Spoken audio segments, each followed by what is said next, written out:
دیگه نبودی.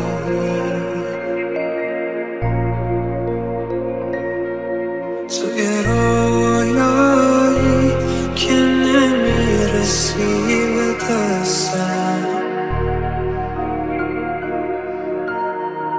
من دیگه از عشق تو خستم.